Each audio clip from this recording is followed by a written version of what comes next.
रिबिर्थ of दानव सम्राट episode 2। दोस्तों, मैंने आपके लिए एक नई स्टोरी को शुरू किया है। आप मुझे बता सकते हैं कि यह स्टोरी आपको कैसी लगी। कमेंट जरूर अगर आपको ये पसंद आती है तो हमें बताएं। शुक्रिया। लैंसलॉट साम्राज्य की बेबीलोन अकादमी ऑफ मैजिक एंड फोर्स एक बहुत बड़े क्षेत्र में फैली हुई थी और साम्राज्य में प्रसिद्ध थी। ये साम्राज्य के जादूगरों और शूरवीरों के लिए सबसे महत्वपूर्ण पोषण स्थल था। जादू का स्कूल प्रकाश, अंधकार, अग्नि, जल, वायु, पृथ्वी, वज्र, समन और अंतरिक्ष प्रमुखों में विभाजित था। प्रत्येक प्रमुख के पास अपना स्वयं का स्कूल भवन, पुस्तकालय, प्रयोगशाला, प्रशिक्षण क्षेत्र और रहने का क्वार्टर था। पूरी अकादमी एक छोटे शहर की तरह थी। देव जिस नेक्रोमेंसी मेजर का काम करता था, वह डार्क मेजर से संबंधित था। क्योंकि नेक्रोमेंसी मेजर को कंकालों और ज़ॉम्बी जैसे डार्क जीवों से निपटना पड़ता था, इसके अलावा नेक्रोमेंसी जादू कई सालों से कमजोर हो रहा था। नेक्रोमेंसी मेजर न केवल अन्य मेजर के बीच सबसे कम लोकप्रिय था, बल्कि यह सबसे कमजोर भी था। यहाँ तक कि डार्क मेजर के दूसरे छात्र भी नेक्रोमेंसी मेजर को नीची नजर से देखते थे और नेक्रोमेंसी मेजर के छात्रों के साथ जुड़ने से कतराते थे। Babylon academy of magic and force में एक एरंड बॉय के रूप में अपने 6 वर्षों के दौरान देव सबसे कमजोर और सबसे अलोकप्रिय मेजर में था। इसके अलावा उसकी विशेष नौकरी लाशों और कंकालों को ले जाना को भी जोड़ दे तो उसे अंतहीन तिरस्कार और अपमान सहना पड़ा। एक भी दिन ऐसा नहीं बीता जब वह पीड़ा में न जिया हो। अंकित ने देव की यादों का अनुसरण किया और अकादमी के पीछे पहाड़ में छोटे रास्ते से वापस आ गया। यह एक अंधेरी और हवादार रात थी और वह छोटे से दरवाजे से वापस आया जिसका इस्तेमाल काम करने वाले लड़कों के लिए किया जाता था। रात हो चुकी थी, इसलिए सभी छात्र जल्दी सो गए थे। इसके अलावा देव ने जो रास्ता चुना वह काफी दुर्गम था। अंकित को रास्ते में कोई नहीं मिला।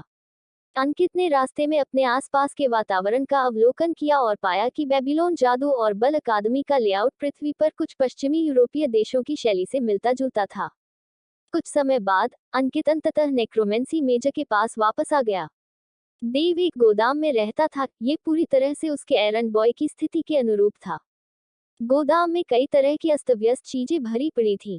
उनमें से ज्यादातर बेकार पड़ी हुई चीजें या प्रयोगों से निकली हुई चीजें थीं। यहाँ रखी कई वस्तुएं निपटान के लिए इंतजार कर रही थीं और देव द्वारा उन्हें फेंक दिए जाने का इंतजार कर रही थीं। नेक्रोमेंसी के छात्र अपनी अवांछित वस्तुओं को खिड़कियों के माध्यम से यहाँ फेंक देते थे और देव द्वारा उन्हें नष्ट करने की प्रतीक्षा करते थे। हाइब्रिड लाइब्रेरी शुरू में बहुत बड़ी नहीं थी। कुछ कचरे के अलावा वहाँ सिर्फ एक छोटा लकड़ी का बिस्तर था। ये छोटा सा बिस्तर भी हर दिन कचरे से भर जाता था क्योंकि छात्र इसे फेंकते समय इस पर ध्यान नहीं देते थे। देव हर रोज रात तक काम करता था। वापस आने पर सबसे पहले वह अपने छोटे से बिस्तर पर पड़े कूड़े को अलग करता था। अगली सुबह जल्दी उठकर वह किसी के जागने से पहले ही उस कूड़े को फेंक देता था जिसे निपटाना होता था। जब अंकित झोपड़ी में पहुंचा और कबाड़खाने का गोदाम देखा तो उसे गले में गांठ महसूस हुई। उसे उस बेचारे लड़के से गहरी सहानुभूति हुई। उसने इन 6 सालों को कैसे गुजारा। झोपड़ी में हवा बहुत खराब थी। खिड़कियां खोल भी दी जाती तो कोई खास फायदा नहीं होता।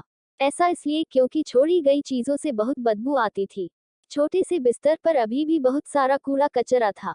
ऐसा लग रहा था कि भले ही देव मर गया हो, लेकिन दूसरे लोग आदतन यहाँ कूड़ा फेंकना जारी रखे हुए हैं। अपने थके हुए पैरों को घसीटते हुए अंकित को कुछ कदम भी चलना मुश्किल लग रहा था। फर्श पर कूड़ा कचरा था। वह आखिरकार छोटे बिस्तर पर पहुंचा और देव की तरह उसे साफ करके अच्छी नींद लेने की योजना बनाई। हालांकि अंकित आखिरकार देव नहीं था। जब वह सफाई का आधा काम कर रहा था तो अंकित का दिल गुस्से से भर गया। ये गुस्सा पहले तो छिटपुट था, लेकिन जब अंकित क्रोधित होता था तो उसके शरीर में जादुई ऊर्जा का निशान तेजी से प्रसारित होता था, जिससे अंकित के दिल में गुस्सा चिंगारी की तरह जलने लगता था। अंत में अंकित ने अचानक जो कुछ भी कर रहा था उसे रोक दिया और उग्रता से कहा, मैं देव नहीं हूँ, मैं इस तरह से पीड़ित नहीं होऊंगा। देव, ओह देव, चूंकि मैंने तुम्हारा शरीर अपने कब्जे में ले लिया है तो मुझे उस छोटी चुड़ैल लिसा को दंडित करने में तुम्हारी मदद करने दो। अंकित को नहीं पता था कि उसके मूल व्यक्तित्व के अनुसार हालांकि उसका इरादा होगा, लेकिन वह निश्चित रूप से इतना आवेगपूर्ण ढंग से काम नहीं करेगा। अतीत में उसके पास केवल बुरे विचार थे, लेकिन उनमें उन्हें वास्तविकता में बदलने का साहस नहीं था। गोदाम से बाहर निकलकर अंकित उस छात्रावास की ओर चला गया जहां छात्राएं रहती थीं।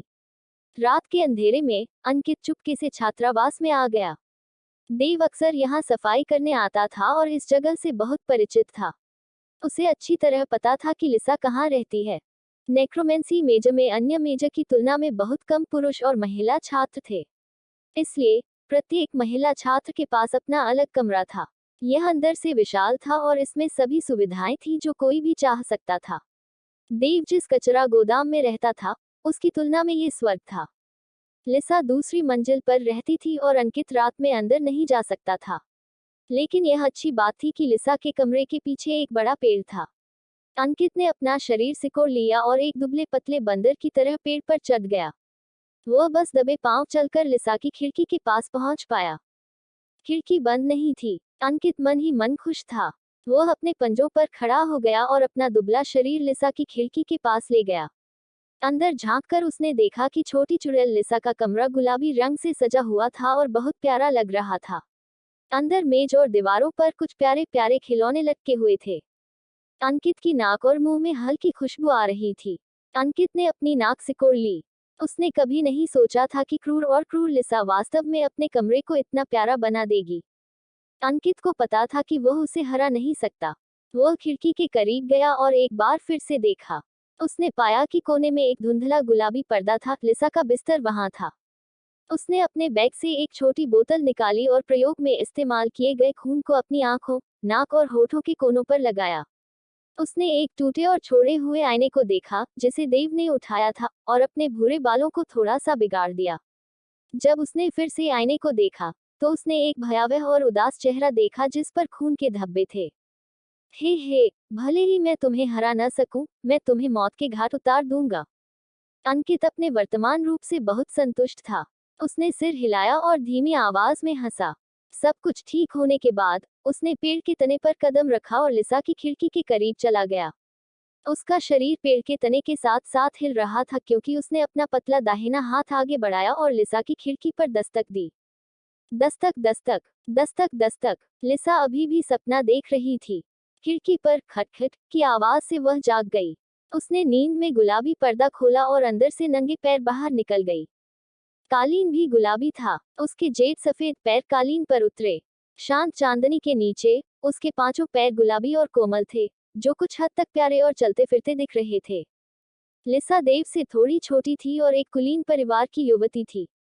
देव के साथ उसके व्यवहार को नजरअंदाज करते हुए भी लिसा अभी भी एक बहुत ही सुंदर लड़की थी। उसके सिर पर मुलायम सुनहरे बाल थे। उसकी लंबाई 1.62 मीटर थी और वह देव से थोड़ी लंबी दिखती थी। उसकी पतली भौहें, सीधी नाक और प्यारे लाल होंठ थे। लिसा, जो गुलाबी पजामा पहने हुए थी, पूरी तरह से जागी हुई नहीं लग रही थी। गुलाबी बिस्तर से बाहर निकलने के बाद उसने सहज रूप से ध्वनि के स्रोत की ओर देखा। खून से लथपथ एक जाना पहचाना चेहरा। उसकी आंखों, नाक और मुंह के कोनों पर खून के धब्बे थे। लंबा चौड़ा चेहरा भयावह और डरावना लग रहा था। उसका पतला और छोटा शरीर खिड़की पर बाएं दाएं ऐसे हिल रहा था जैसे वह भारहीन हो। उसकी आंखें खाली और बेजान थीं और वह उसे घूर रहा था। वाह! पूरे छात्रा के आवासीय क्षेत्र में एक चौंका देने वाली चीख गूंज उठी। अंकित मन ही मन हंसा।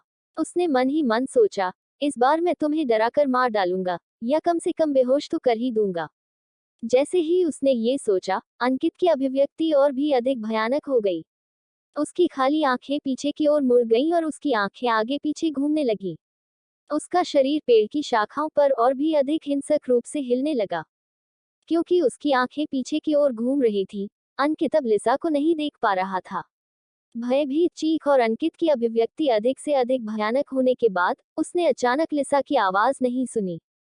अंकित ने सोचा कि वह डर के मारे बेहोश हो गई होगी।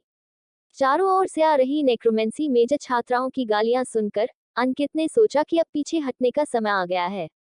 अन्यथा अगर वह पकड़ा गया तो वह बड़ी मुसीबत में पड़ जाएगा। जैसे ही वह अपनी आंखों को सामान्य करने और भागने वाला था, उसे अचानक अपनी नाक के पुल पर बहुत तेज दर्द महसूस हुआ। उसके बाद उसके सिर पर भी दर्द की एक और लहर उठी। उसका शरीर अनजाने में पेड़ से गिर गया। उसका पूरा शरीर दर्द कर रहा था और उसका सिर चक्कर खा रहा था। बारिश की बूंदों की तरह हमले अंकित के शरीर पर टप टप की आवाज के साथ गिरे। एक आवाज ने डांटते हुए कहा, देव, मुझे नहीं लगता था कि तुम्हारा कोई भविष्य होगा। पिछली बार तुम मरे नहीं थे, लेकिन क्या तुम्हारे दिमाग में कुछ गड़बड़ है? मैं नेक्रोमेंसी जादू की साधना करती हूँ और हर दिन कंकालों और ज़ॉम्बी के साथ बिताती हूँ। तुम बेवकूफ ने मुझे डराने के लिए लाश होने का नाटक किया। मैं तुम्हारे बेवकूफ व्यवहार की वाकई प्रशंसा करती हूँ। क्या ऐसा हो सकता है कि नेक्रोमेंसी मेजर लिसा की भावी ग्रैंड मेजर्स ये भी नहीं बता सकती कि शरीर में आत्मा है या नहीं? उसका शरीर बहुत दुख रहा था, लेकिन उसका दिल उससे भी ज्यादा दुख रहा था। ये बेवकूफ देव 6 साल तक नेक्रोमेंसी मेजर में एक एरंड बॉय के रूप में रहा था।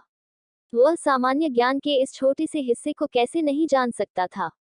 उसने उसे पहली बार कुछ बुरा करने की हिम्मत दी थी, लेकिन उसने नहीं सोचा था कि उसका अंत इस तरह होगा। परिविद्या जादू। ये चमत्कारी परिविद्या जादू वास्तव में इस तरह की चीजों को भी अलग अलग बताने में सक्षम था। इसमें कुछ कौशल था। ऐसा लग रहा था कि इस विदेशी दुनिया में उसे बहुत कुछ सीखने की जरूरत थी, वरना आज की त्रासदी फिर से घटित हो जाती। जैसे जैसे उसके शरीर में दर्द बढ़ता गया, अंकित के विचार बेकाबू होते गए और वह दर्द से चिल्लाने लगा। उसने मन ही मन सोचा कि बैरागी के राक्षसी जादू में राक्षसी शब्द था, और नेक्रोमेंसी जादू नाम से ही अच्छा रास्ता नहीं लगता था। अगर वह दोनों को एक साथ साधना करता तो क्या संघर्ष होता, या ये ज्यादा मजबूत होता?